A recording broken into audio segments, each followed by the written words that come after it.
Hi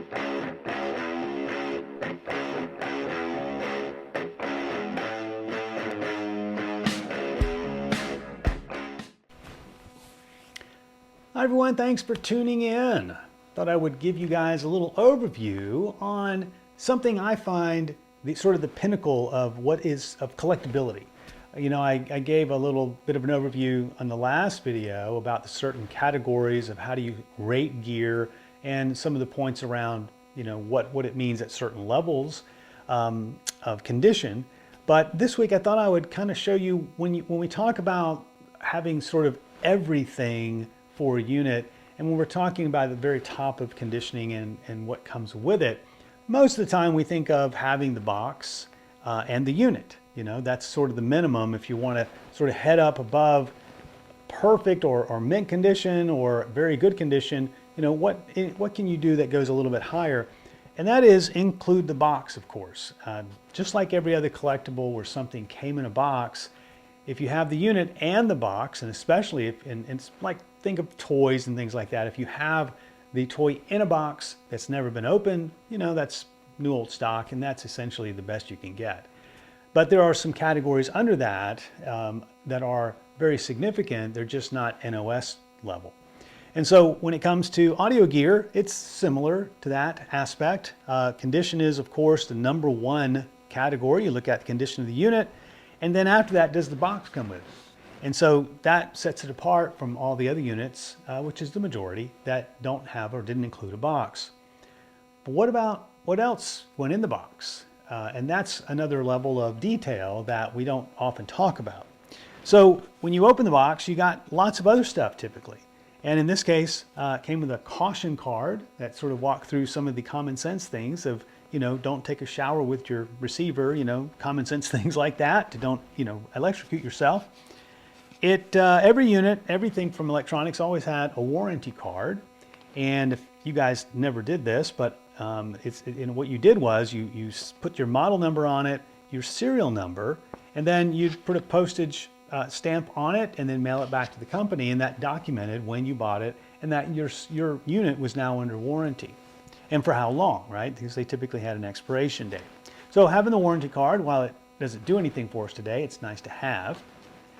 Something that was very common, especially early. Now this unit's early 70s time frame.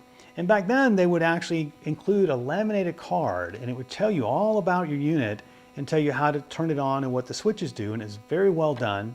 And if you flipped it over, it had on the back the instructions for how to connect everything. And it was very well done, very clear, showed you examples of everything and, you know, how to collect. So it was sort of a quick cheat sheet, if you will. Something that I think they kind of stopped doing around the mid-70s is they included the schematics. Very unusual for us to think about now, but it was common for them to have the schematics, and I think they were often adhered to the bottom of the unit. And this one is the original little envelope in here, and there's two different pages of the schematics, which is what you get if you try to find the download of this. But the schematics were also included, which is very rare to find those with your unit. Now, if you needed a warranty service on your unit, well, who are you going to call? Well, we didn't have the internet back then, so they included documents in here to tell you by state. Now, this blue one is for the US market, but this is by state which service centers and which locations in each state that you can call. It's their name of the company, the state, the name of the company, the address of that company, and their phone number. And that's for every state in the country. So it took 4 pages to get all of the service centers around the US listed in here so that you could call them and get servicing. They also included outside the US, so if you were not in the US and this was worldwide, these are other locations, other countries, if you were located in these countries, how you might contact them as well for any service. And then lastly, well, before I get to lastly, but it included in this case the service manual, which I'm actually not sure if the service manual came standard. I thought this was typically something that the service center would have because this does have a schematic in it and instructions for that. So I think the owner may have gone out and bought this separately. But it does have the operating manual or the user manual that, of course, we expect with just about anything we buy, of course. And it does have that, and it's in very good condition. So, you know, these are all the things that came with this unit. And one more thing.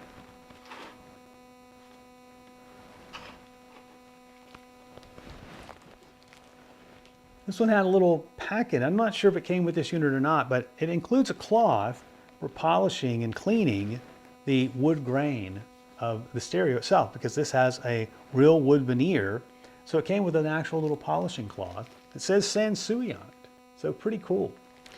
And this is what sort of sets, and this, as a collector, this is always the kind of thing that I look for that's just a little cherry on top, right? It's just everything else that was included with it that just sets it apart from every other unit. I mean, there's lots of Sansui 8s out there in every other receiver, but to have one that's in great condition with a box and all the little accessories that go with it, you know, it just sort of makes it the pinnacle of, you know, this particular model, this particular set here. So this is an example of when you think about what might be at the upper tier of pricing, you know, this is where you go. This is how you differentiate, you know, two different units, one with in great condition and with a box, and then one with in great condition with a box and with all the little accessories to go with it.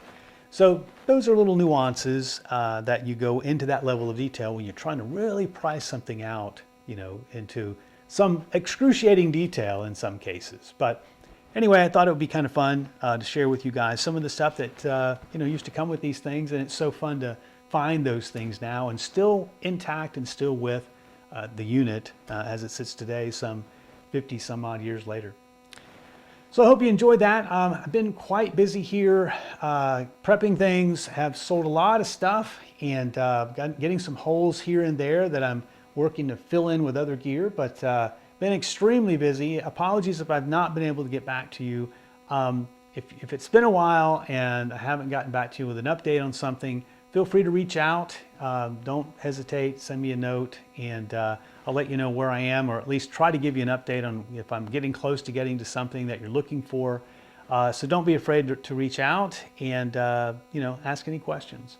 So that'll do it. Quick episode for this week. I've got some other stuff coming up that are going to be things that you probably won't see anywhere else. There's some really cool stuff that I'm still working to get out, and now that I've got more room, I think I'll be able to sort of get those things out. So keep looking for those updates, and we'll see you soon.